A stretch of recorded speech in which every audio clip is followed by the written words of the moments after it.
Hello and welcome everyone to this Best School to Work webinar. We are absolutely delighted to have you, hosted by T4 Education. For those of you who do not know, my name is Mike Fisher. I'm the COO of T4 and will be your host today. Today's topic is a really interesting one. We're going to look at the topic of feedback in coaching and how to develop a really well developed and strong feedback and coaching loop within your professional development programs. And this topic is one that's really interesting for T4. So for those of you who know T4 and have followed what we've done, we've been working with schools for quite a few years now.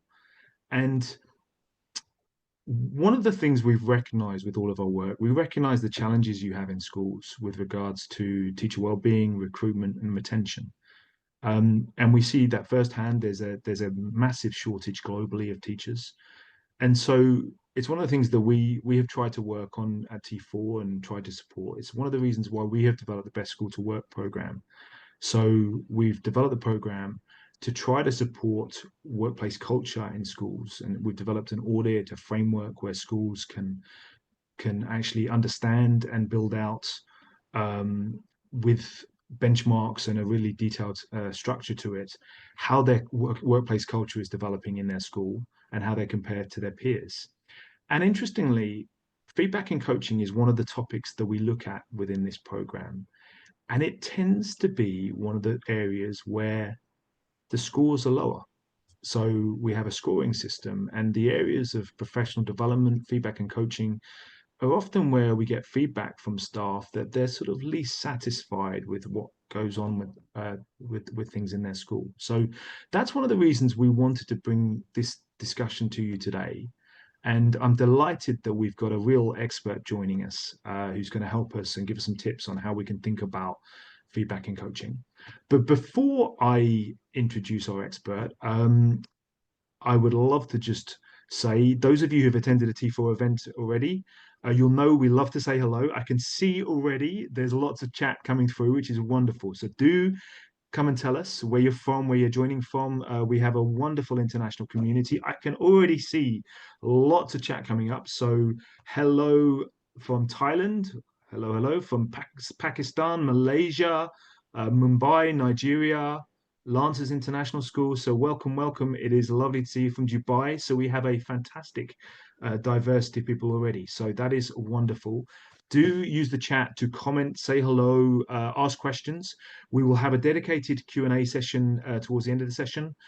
Also, we will be sending out a replay of the event. So if you think the event is really useful, you'd like to share it with people, it will go onto our YouTube channel. So all of our resources and events are going to be shared on our YouTube channel. My colleagues will put the link in the chat now.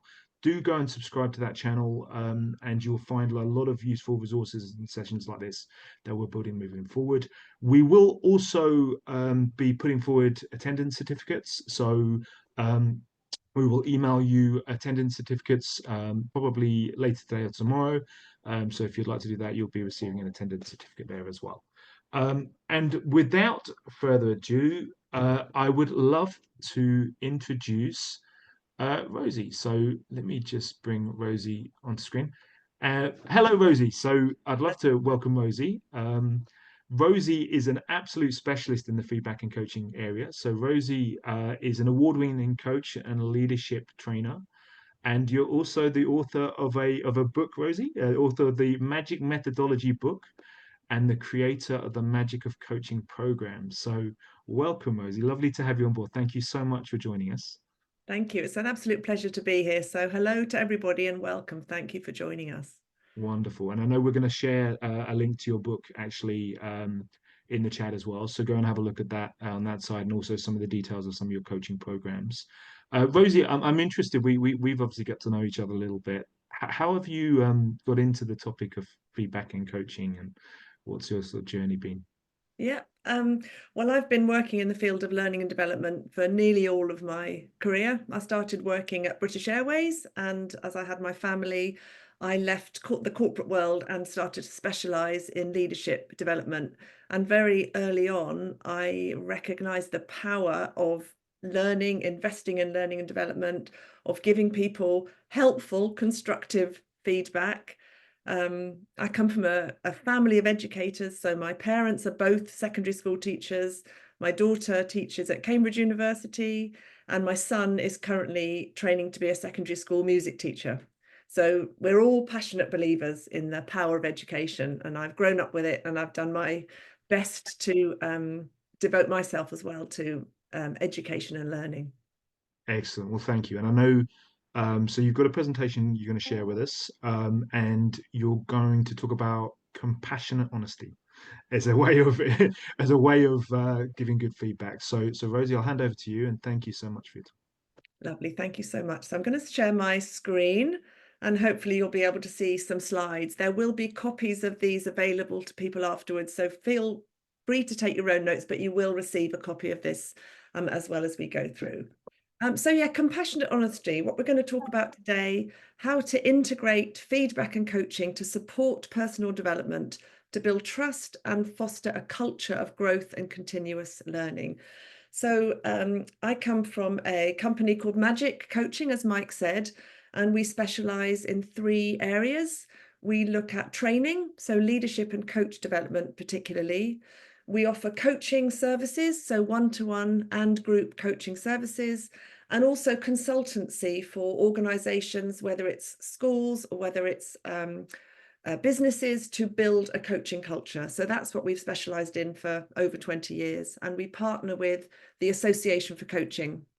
And I've worked with a whole range of, I've worked with Oxford University, Widening Access Programme. I've worked with our local school. I've worked with a big chain of sixth form colleges in the north of England. So I've worked with businesses and with education throughout my career. I'm joining you from Windsor in London, near London. So sadly, that's not my house, but I can just see beautiful Windsor Castle out the window. So thank you everybody for sharing where you're joining us from. So it's lovely to have people representing all around the world with us today. So welcome to you all. So our topics for today, we're going to look at, as Mike said, compassionate honesty. So how can we give feedback and coach people with coming from a place of kindness, coming from a place of compassion with our honesty? So we're going to be talking about feedback, we're going to be talking about coaching, and we're going to be talking about how can we build a climate for feedback and coaching. And so we'll look at the concept of psychological safety. So please do put your questions in the chat as we go through, and there will be an opportunity to ask those questions at the end. So some of it will be very new to you. You'll receive new information. For some of you, this might be a refresher. You might have seen some of these concepts before, and it'll remind you and refresh you of those ideas. For a lot of you, it will reassure you of the good practice that you are engaged in.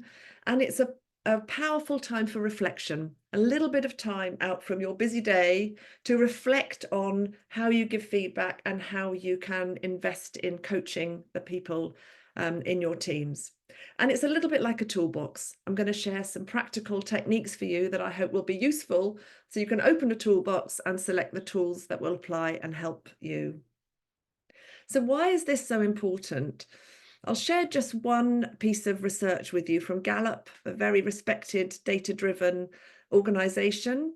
And they found that 70% of the variance in team engagement is determined solely by the manager.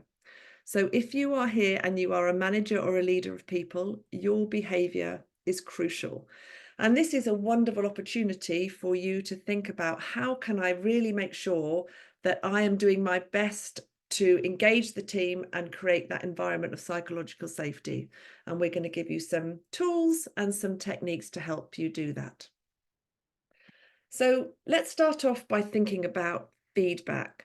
So feedback is a really important concept in helping people with their self-awareness and their personal development. So the first thing to do is to think about, well, what is feedback? So how can we define feedback? And I've got a very simple definition for you, but a very powerful one. So what is feedback? First of all, feedback offers information. Feedback should be objective and it should be backed up with facts or evidence or examples. It's not about subjective feelings or generalizations. So, as an example, if we wanted to talk to somebody about their punctuality, we would not say, "You're always late," because that's probably not true. It's probably not true that somebody is always late. But what we might say is, "You have been late 3 times this week." That's a piece of information. That's a fact. It's much harder to argue with a fact. If I say to somebody, "You're always late," I'm going to get a defensive response. "No, I'm not. I was on time on Tuesday, but you've been late 3 times this week." It's hard to argue with that. So first of all, it needs to be information-based. Second, be clear about our intention. When we're giving a piece of feedback, what are we trying to achieve? You may be trying to reinforce somebody's behavior. So is this about saying, "Keep doing this. This is working really well"? Because it is really important that we reinforce good practice and we catch people doing it right and we recognize good performance. So are you trying to reinforce what somebody's doing, or are you trying to change it? Is it about helping somebody do something differently or better going forward? And we always make sure that we separate out those two types of feedback. And I'm going to be looking a little bit more at that in a moment. Next thing, feedback is about behavior. It's not about who somebody is as a person. It's about what somebody does or what somebody says. So we don't focus on somebody's personality, we focus on their behavior. So as an example, if you felt somebody was not very well organized, you might say, "I would like to talk to you about your organizational skills. I'd like to help you develop your organization skills." We would not say, "You are a very disorganized person," because that's about them as a person. We would say, "I'd like to help you become more organized." It's a little bit like when we tell off our children, I would always try and say, if they'd been naughty, "What you did was naughty," not "You are a naughty child."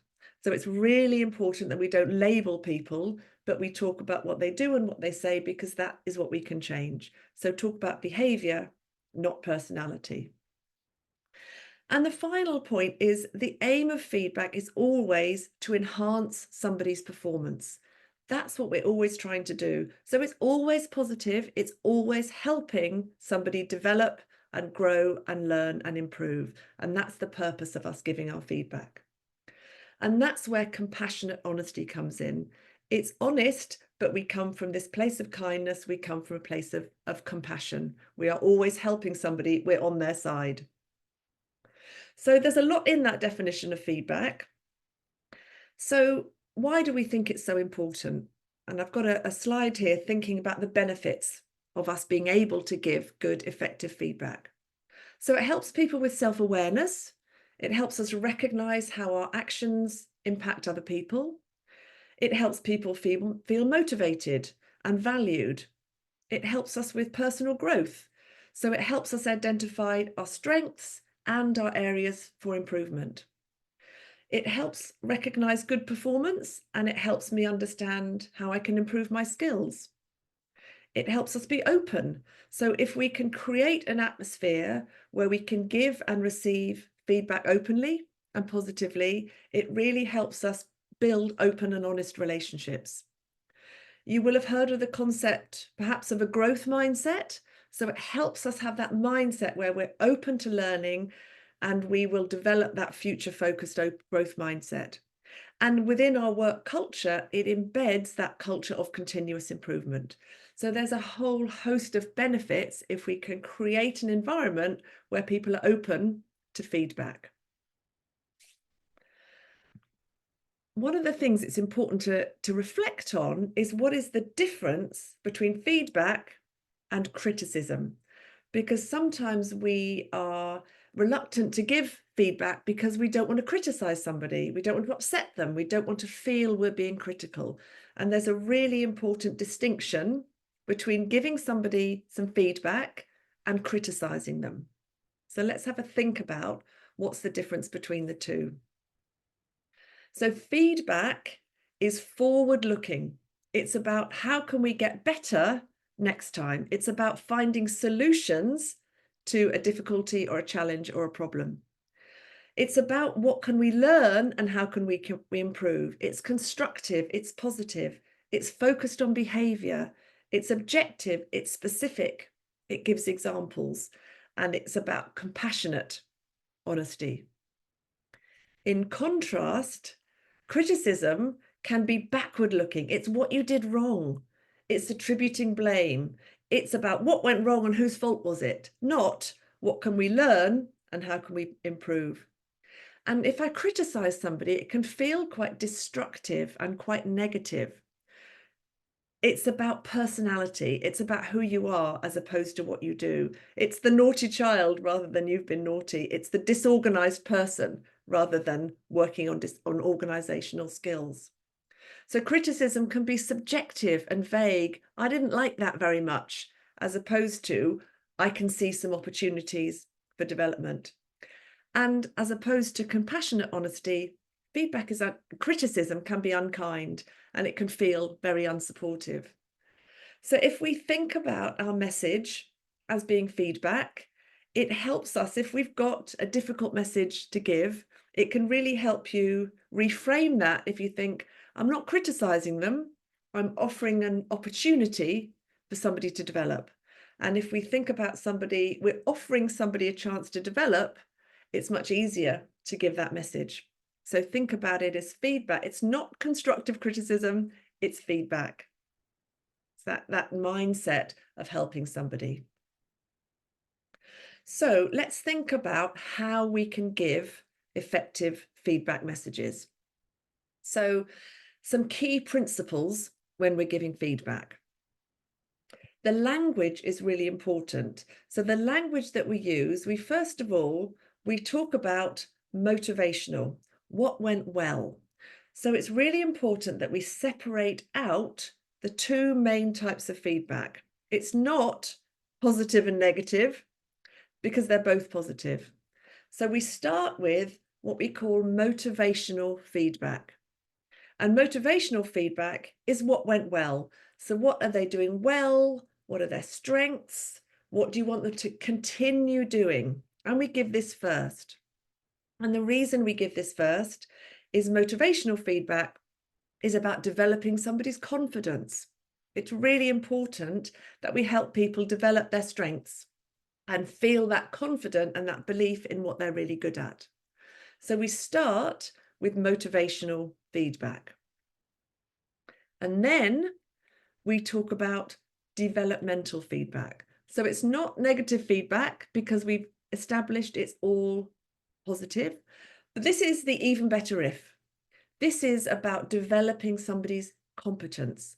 So this is about what somebody could do better or differently in the future. And it's really helpful if we can help people understand a blind spot and what they could be doing differently. So we would start with, let's talk about what you're doing well, the motivational feedback, and we would then move on to some suggestions for improvement, the developmental feedback. And really, really important that we don't link them with but. You're doing very well, but. That was a really excellent lesson, but. Because as soon as we say but, it negates everything we've said before. This doesn't mean that every single time you want to give somebody some developmental feedback, it doesn't mean you have to always think of something motivational first. If you've got a difficult message, then you need to give that message. But over time, we want to make sure that we give a balance of feedback. So we want to be able to make sure that we catch people doing it right, we build people's strengths, we build people's confidence, and then when we need to, we can give that developmental feedback, but it's not the bitter pill. This is what you're doing well, but, okay, so be really careful. So you might say, this is what you're doing very well, and I've got some suggestions for improvement. Or you might say, these are your strengths. Now let's move on to some suggestions to help you develop.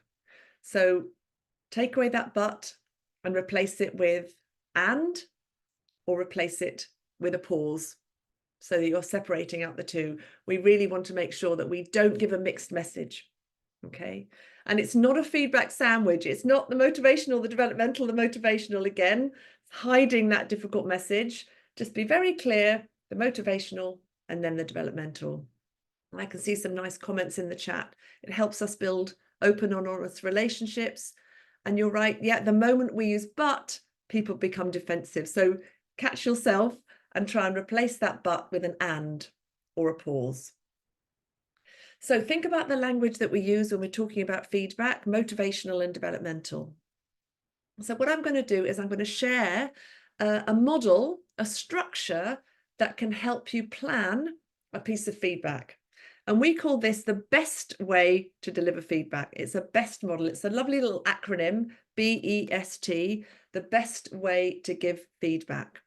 So if you have a piece of feedback to give, it's really helpful for you to plan it out first. So think about what's the message I'm trying to give to make sure that it lands really well. So we start off by thinking about what is the behavior I've observed? What happened? What behavior did I notice? And be specific and clear. We then talk about the effect of that behavior. So what impact did that behavior have? We then offer a suggestion. So what suggestion do I have to help that person improve? And then we talk about some timescales to review and implement the suggestions that we've made. So let me give you an example. Let's say that you have observed a lesson and you want to give somebody some feedback about the lesson that you've observed. So you might say behavior. I noticed that in the lesson, you didn't use the students' names very frequently. The effect of that was that the students didn't feel as recognised and as valued as they could have done. And this is really important because the effect section helps us recognise the impact of the behaviour. So the effect of this was that the students didn't feel as recognised as they could have done. My suggestion is that you start to use their names more frequently in your lessons. So let's review this in a couple of weeks. And we will see how you're getting on after that. So you've got the behaviour, the effect, the suggestions, and the timescales. And you can also use that when somebody's done something really well. So you might say, I noticed in that lesson that you had an excellent lesson plan. This meant you had very clear learning objectives and a very strong structure to your session. So that's the behaviour and the effect. My suggestion is that you apply that to all of your lessons because it's a really good practice and really good technique. So let's have another review in a month and see how you're getting on. So you can use this BEST methodology for motivational feedback and also for developmental feedback. So I'm going to give you a moment just to take a quick reflection and think about a piece of feedback that you might want to give a team member. So just take a moment to think about how could I plan a piece of feedback that I want to give using the BEST methodology. So what's the behavior you've noticed? What's the effect of that behavior? What suggestion do you have? And when are you going to review that? What timescales are you going to put around it? So I'm just going to give you a moment to reflect and think how you might apply that BEST methodology back in your own workplaces.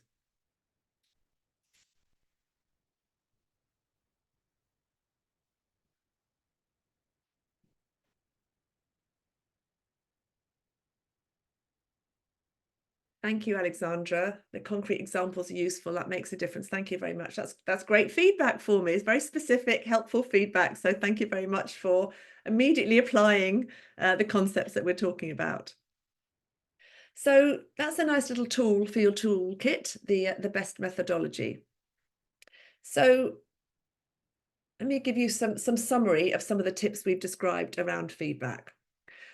Ask for their views. We're going to talk about a model called You, Me, Agree, which helps us incorporate feedback into a two-way conversation. So I'm going to talk about that in a moment.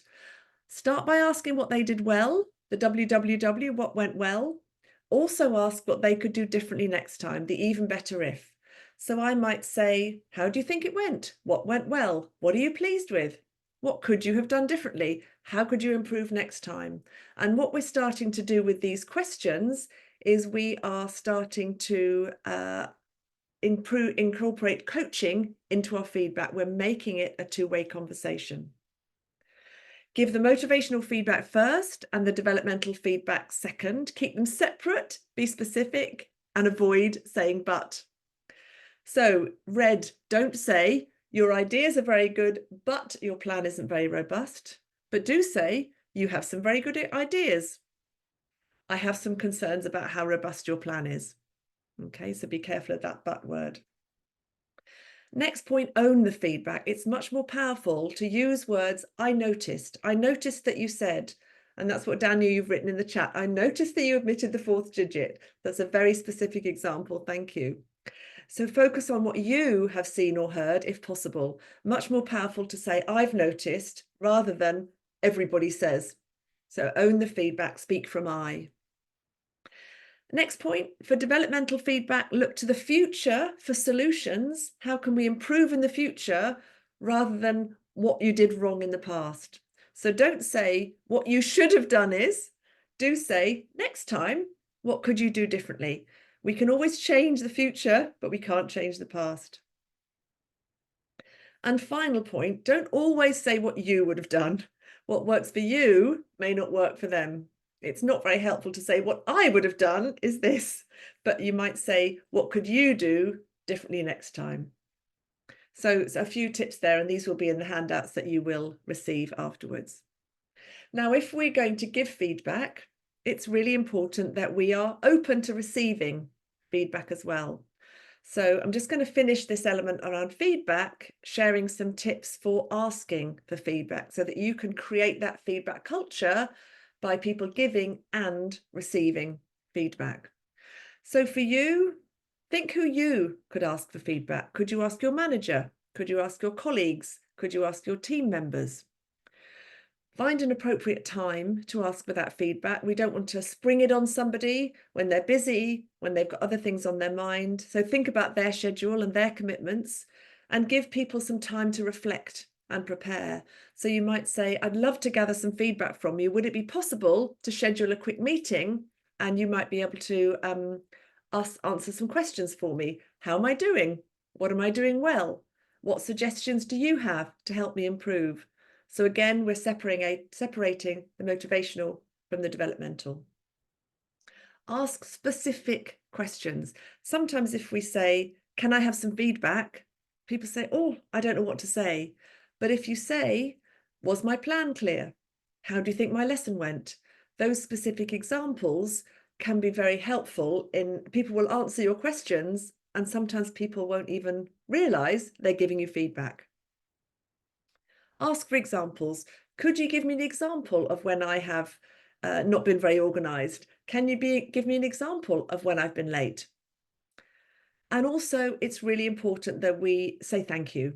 So take notes, demonstrate to the person that you value it by writing it down, take some notes, consider how you can act on the feedback, share it with other people, share it with your manager. That's very important. And ask for it regularly so it becomes part of an everyday conversation. And some nice comments here. I think the base is just being kind. Absolutely. It's crucial we don't turn feedback into, we point out everything we would have done. Absolutely. Keep the needs of the individual in mind. Thank you for your comments in the chat. So I hope that gives you some suggestions, some ideas around the value of feedback and some tips for how we can give it constructively.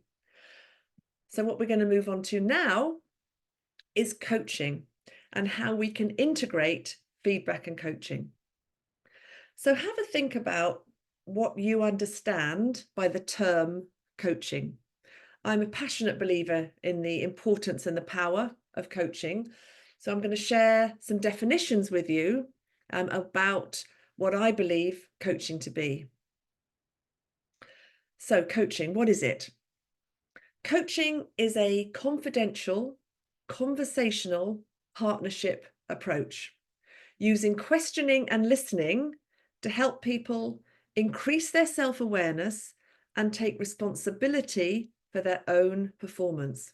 So coaching is very much a partnership. It's a very much an adult way of working with people. It's around asking questions to stimulate reflective thought. It's also about listening, really listening to people's answers. And the aim is to help people understand themselves better. So if I say to you, how did the lesson go? How did the meeting go? How do you think that came across? I'm encouraging self-reflection, which builds that self-awareness. And the emphasis is on you owning and taking responsibility for your own performance with my help and support. And we can use this with students, we can coach them. The belief is the answer is in there somewhere. We can coach them, our peers, our colleagues, our direct reports, and people in our teams. Got a lovely definition here from a gentleman called Tim Galway, who wrote a fantastic, very short book called The Inner Game. And he was a tennis coach and brought coaching from the world of tennis into the world of organizational and the world of work. And he says, coaching is unlocking a person's potential to maximize their own performance. It's helping them to learn rather than teaching them. So there's an important distinction there. When we're teaching a subject and teaching a lesson, a coaching approach is about helping people learn. So it's questioning and listening as opposed to just telling people. So a lovely definition there.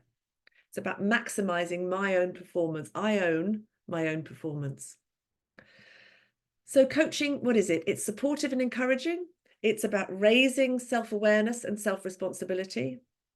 It's about helping people to learn by asking questions. How do you think that went? What do you think you could do differently?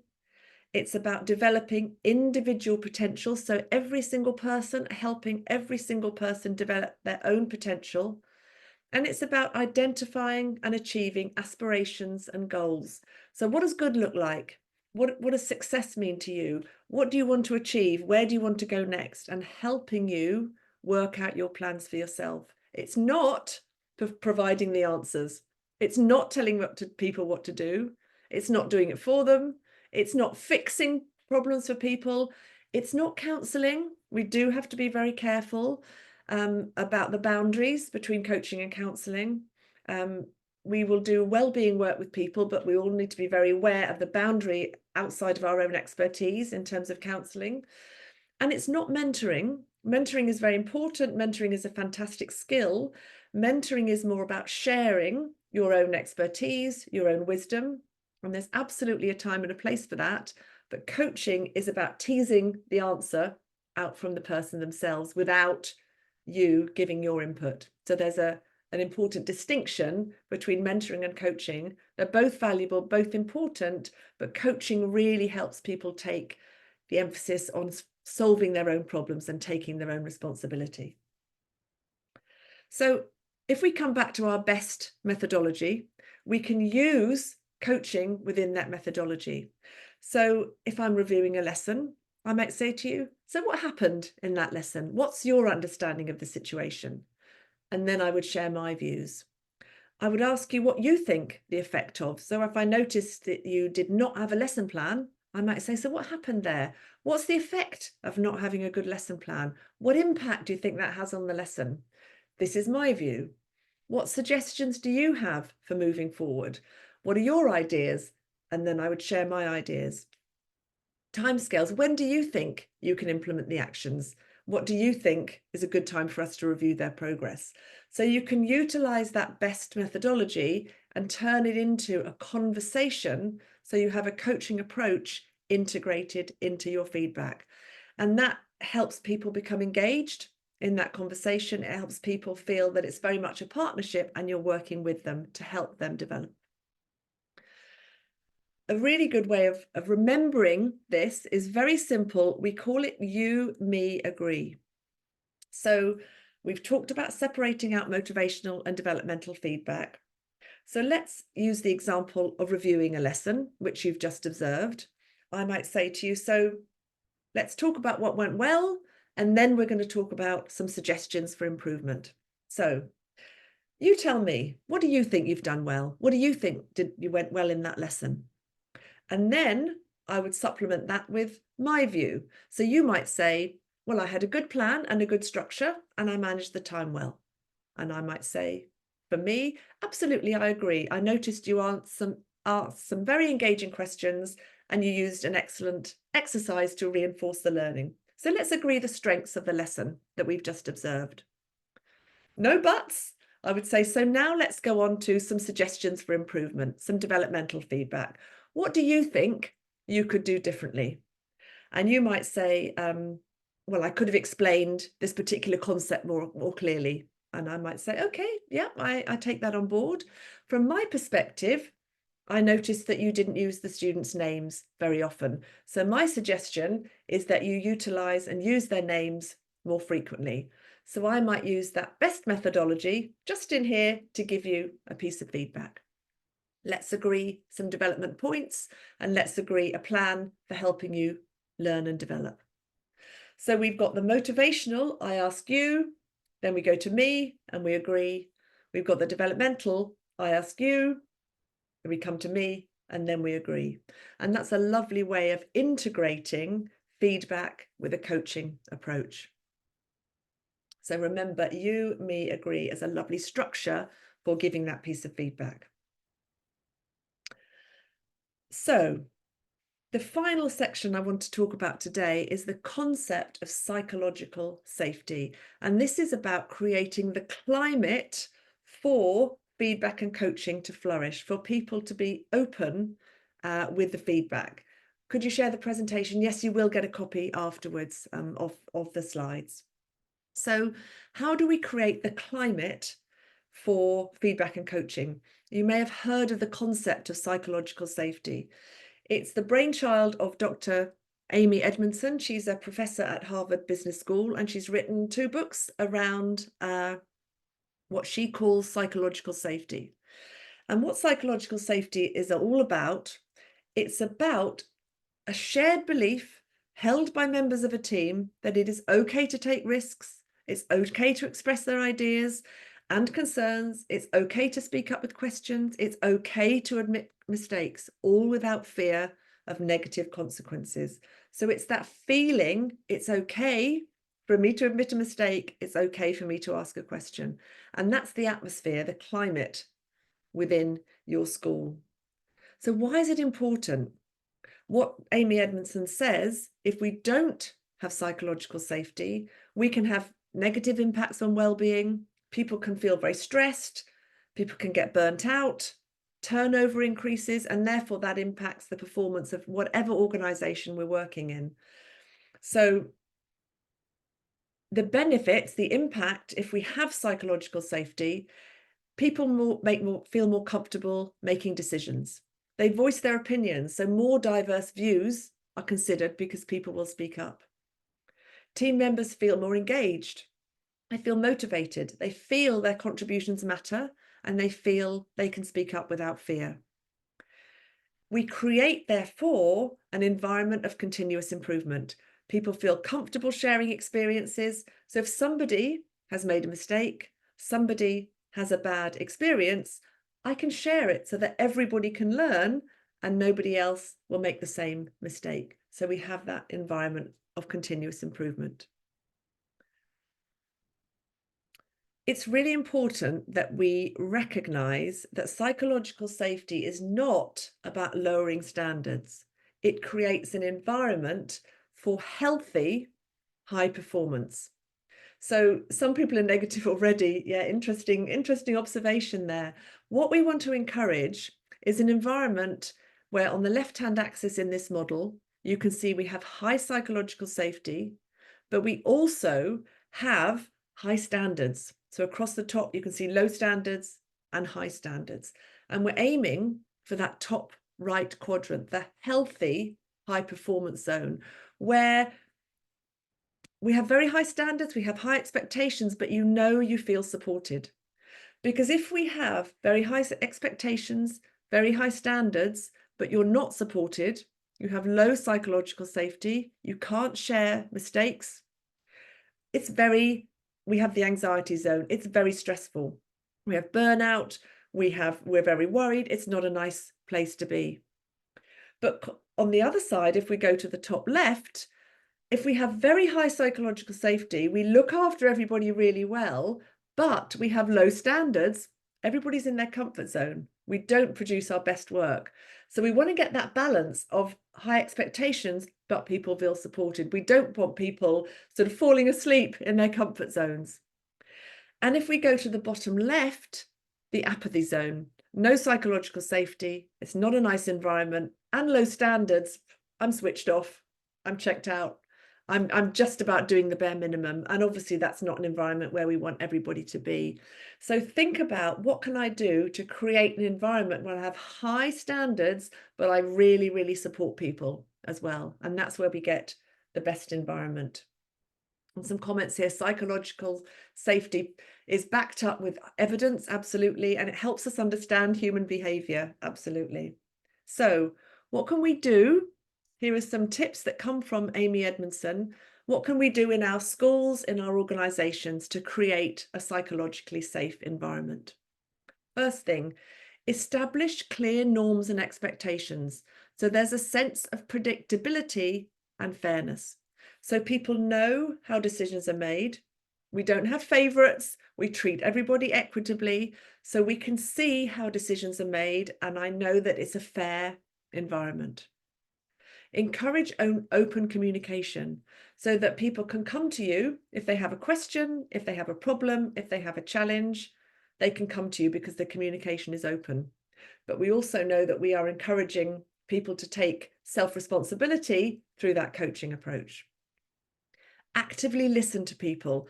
So when people come, we listen to them and we take their points on board, and we make sure that our team members feel supported. We show appreciation when people do speak up. So if somebody is brave and they share a piece of feedback, particularly if it's a bit difficult for us to hear, or perhaps if it's something that people are not so happy with, we appreciate their honesty and we appreciate them speaking to us. So we demonstrate that appreciation. Explain why everyone's voices matter and show how this affects the outcomes of the work. So we want to demonstrate that actually we listen to people, we take it on board, and we apply the feedback that we're given. This can be difficult, but admit your own fallibility. So we all make mistakes, none of us are perfect. And if we can share our own vulnerability, things that make us anxious, things that make us worried, mistakes we've made and learned from, if we can share some of our own fallibility, our own mistakes, our own vulnerability, again, that creates the environment for other people to be honest as well. Actively invite input. So make efforts to create a forum where people can contribute. So whether it's through surveys, whether it's through meetings, whether it's having a suggestion box, whatever it is, inviting input and making sure that we respond in a productive way. So a lot of this is good management practice. And I hope that a lot of this will be reassuring you that it's what you're doing already. And what it's doing is putting some evidence, some research behind what is good practices. And I can see absolutely accepting individual differences. We are all different, absolutely. It's not about being fluffy and comfortable all the time. It's about people being supported. The key is that people feel they can take risks, they can try new things, they can speak up in a safe environment. Fluffy and comfortable, absolutely. So have a think about, a little bit of reflection. What can you do in your school to enhance psychological safety and create a culture of feedback and coaching to support personal development? And as we come to the end of the session, it would be lovely to hear some key takeaways, some ideas that you've taken from the session, some things that you can practically do in your own school. And I'm going to finish, before we have time for some Q&A, I'm going to finish with some tips for success. So separate motivational and developmental feedback, we've talked about. Create a discussion, make it a two-way conversation.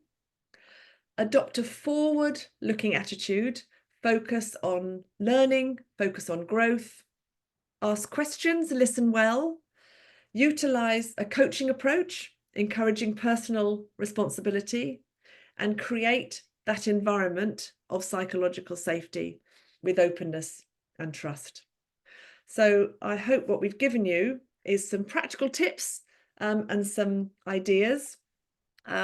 If you'd like to find out more, I'm so passionate about all this. I've written a book about it, and we'll share the links in the chat. The book's called "The Magic Happens in the Silence," and it's all about the magic that goes on here when we create reflection, thought, when we pause to give people time to think. So please do, there's a QR code for my LinkedIn profile. Please connect with me on LinkedIn. I'd love to be connected with you all.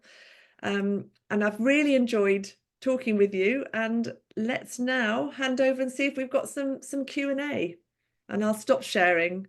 Thank you so much, Rosie. What a wonderful session. There are so many wonderful tips in there that really make you reflect and think. So that was wonderful. And just to emphasize to everybody, we will share the presentation. We'll share the slide deck via email. So we do have some time for Q&A. Maybe please get into the chat and ask your questions.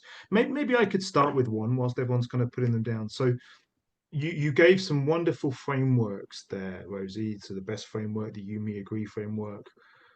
If you were a school leader, let's say you were a school leader looking to start to build, I need to build a coaching framework within my school with all of my staff and build it back.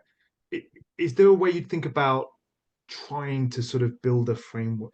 How would you approach trying to build a framework with your staff? Is there a sort of a way you could think about trying to kind of really build a program?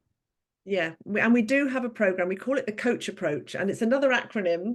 COACH is another acronym, and it's around creating a vision for your culture. So the first thing is what do I want my coaching culture to look like, and involving people in articulating what culture do we want in our environment. So that's about the culture. It's about the openness and your behavior. It's about recognizing that as a leader, your behavior sets the tone. So if you can start to be open and if you can encourage openness, then you will create more of that open environment. Mm-hmm. And the A of the coach is about asking questions. So just get into the habit. If somebody comes to you and says, I don't know what to do, instead of saying, you should do this, just get into the habit of saying, tell me more about it. Talk me through this situation. Talk me through the problem. What do you think you could do? What ideas do you have? So just get into the habit of asking questions, and you will start to realize that people have the answers within themselves. And if they don't, they'll tell you. But get into the habit of asking questions. The next C is about coaching skills. I would invest in coaching skills for everybody. So help people understand that everybody can coach everybody, and just getting into the habit of that coaching approach instead of a telling approach. And the H of that coach is holistic, because it's not like I coach you from 9 till 10 on a Monday, and then I go back to telling you what to do the rest of the time. Mm-hmm. This is our holistic approach. We have a coaching culture. We have psychological safety. We give feedback. It's a holistic approach. So there are lots of very simple things that we can do straight away. Ask a few more questions, be a bit more open, coach people as opposed to tell people what to do. And very quickly, you can start to build an atmosphere where coaching becomes the norm and the accepted way of doing things. It takes time, but if you change your behavior, you can make a big difference. And I guess that starts at the top. It does start at the top. It absolutely does. Leadership behaviors. Head of department, every year leader, everybody can do it. Whatever position of leadership you have, everybody can do that. But the more people that are bought into it, I think the more powerful it becomes. Wonderful. So the coach framework. I've got it. I love that. Good learning. Okay, we've got a question from Farid. How do intrinsic and extrinsic motivations differ in their impact on student performance? Well, that's an interesting question, isn't it? So extrinsic and intrinsic motivations. I mean, that's less around coaching and feedback side, I suppose, is it? I think it's a good point to make, because I think if we can, coaching is very much around encouraging intrinsic motivation, because it's about encouraging people to take responsibility for themselves and define success for themselves. So we can give feedback about external measures and metrics, etc., and that's valuable. But also, if we can create that internal motivation for people to take responsibility for their own learning and their own development and their own performance, Hmm. really powerful. So I think we need Sure. all, but the intrinsic motivation is the real key to helping people take Yeah, responsibility for their own motivation. that makes sense. This is an interesting one as well, actually. I think my mind was working towards the more difficult conversations. So the ones that are sort of, especially the you me agree. Yeah. But Karina's got an interesting question here, which I think is going more towards this: is was with those staff who have quite a fixed mindset, Yes. rigid thinking, and they find it difficult to answer questions during feedback uh, sessions. Yes. Is there a tips or approach to sort of how you can approach that? Sometimes those people who kind of maybe just are quite specific in the way they think and Yeah. Yeah. I think sometimes people are very reflective, and sometimes just people need a bit more time to think. So they need a bit of warning. mm, They need some preparation time. So if you spring a question on me and I'm quite reflective, it puts me in a difficult situation. mm, I think sometimes it's around explaining why we are adopting a coaching approach. And I'll give you an example. One of the very first times I had a performance review, when I first started my career, my manager was trying very hard to be a coach. And he said to me, "So, Rosie, how do you think you're doing?" And I was like, "Fine." He said, "What do you think's going well?" I said, "Well, I think it's going pretty well." He said, "Have you got any things you'd like to work on?" I said, "Not really." And he literally said to me, "Why are you making this so difficult?" And I thought I was being really well behaved, and I thought I was waiting for the performance management to start.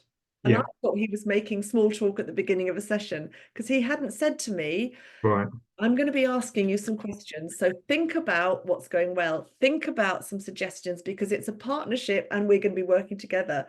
So I thought performance management was something that was done to me.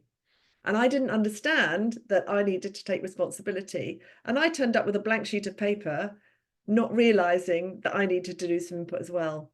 So I think okay, a lot of it is about explaining to just people the power of it, the value of it, and why we want people to come with us on this journey. so also a little bit of setting expectations beforehand, so they, especially with those people who maybe take a little bit longer to understand, or those people who are a little bit more fixed in their mindset. So sort of getting to that point where they understand what we're trying to get to and what the conversation is going to be about. Yes, and it's about that it is about helping them. And I think sometimes people Mm, don't understand. They think sometimes people will think, if you're asking me questions, are you trying to catch me out? And it makes people a bit defensive because maybe they've had a bad mm, experience in the past. And so okay. that's where the psychological safety comes in. Okay. Oh, well, the questions are flying in now. So yeah, there's one. You touched on the difference between coaching and mentoring, Yes. and you talked. So the questions come in again. Can you just clarify the difference between them? But maybe if I could add an add on to that is, where do you see coaching is important? Where do you see mentoring is important? So you did, first of all, again, can you just clarify the differences, and then where you see the different use cases? Yes, I think they're, first of all, I'd say they're both useful. They're sort of next to each other on a spectrum of how directive they are. So, sort of coaching is less directive than mentoring. The key difference of mentoring is that the mentor will share their own experience and their own wisdom and their own ideas more than a coach will. So, they both operate with questioning and listening, but with a coach, the answers come from the coachee. With a mentor, the advice comes from the mentor. So a coach doesn't give advice. So a good way of thinking about it is a coach knows the questions and a mentor knows the answers. Okay. And would you normally see different circumstances where you would recommend one or other approach? I think if somebody's very new or less experienced, a mentor is probably better Hmm. because Hmm. they've got less experience to draw on. If somebody is more experienced or more qualified or more trained or whatever, then a coaching might work better. So I Okay. think we would use both. but it's the coaching approach of asking questions and helping people think it out for themselves. But sometimes people say, I don't know, I've never done this before. In which case we put our mentor hat on and say, I've got a suggestion. How does this sound? Wonderful. Rosie, what a wonderful session. I've learned a lot. I think from the chat, there's been a lot of great feedback. Please do let us know some more as well. With that, as I said, just to emphasize, we'll be sharing the replay on our YouTube channel. Please do go to our YouTube channel. Maybe my team can put the details in the chat now. Please subscribe. There's lots of sessions and resources that are there. Also, this program is brought to you with Best School to Work. So if you'd like to know more about the Best School to Work and the program we have to help schools with their culture, please do get in touch. The details will be put in the chat there as well on that side. Couple of other things. We have another session coming. We have my friend, the wonderful Leo Thompson. So Leo is a specialist in the science of learning. It's going to be on February the 12th at 12 p.m. GMT. So Leo is going to talk about learning strategies and how little small shifts in learning strategies can really make a huge impact on student growth, confidence, and lifelong learning. Leo is really interesting. He's very, very much in the sort of at the at the sharp end of science. So please do that. Again, there's some details that will go in the chat if we can, please, team. Please register for that and come and join us on that side. And then the one last thing just to say is many of you may know our World's Best School Prizes. Um, they are underway right now. The application deadline is the March the 5th. If your school is doing wonderful things in terms of impacting your community, innovating, it's not so much about academics, about the wonderful things that you do that impact your student lives. Please do apply. We have a wonderful experience with our World's Best School Prizes. They're schools that do well, have really, really incredible experiences. We have seen government involvement, we have seen celebrities, we have schools going to go and receive funding, all kinds of things taking place on the back of that. So please go, and if you think your school might, is one that's doing some really interesting things, please go and apply and go and join in. And also, just to remind you, we'll be sending through an attendance certificate to you on email as well. So all I've got left to say is thank you again so much, Rosie. We will have your contact details and your all of your information that we'll send through as well. I'm sure if anyone wants to do any further work with regards to feedback and coaching, that's one of the services you offer as well at Magic Coaching. So thank you so much. Thank you everyone for attending. We hope you've found this session as interesting as we have and look forward to seeing you again at the next one. Thank Thank you, you. everybody. Thanks, everybody. Bye bye. Take care. Bye.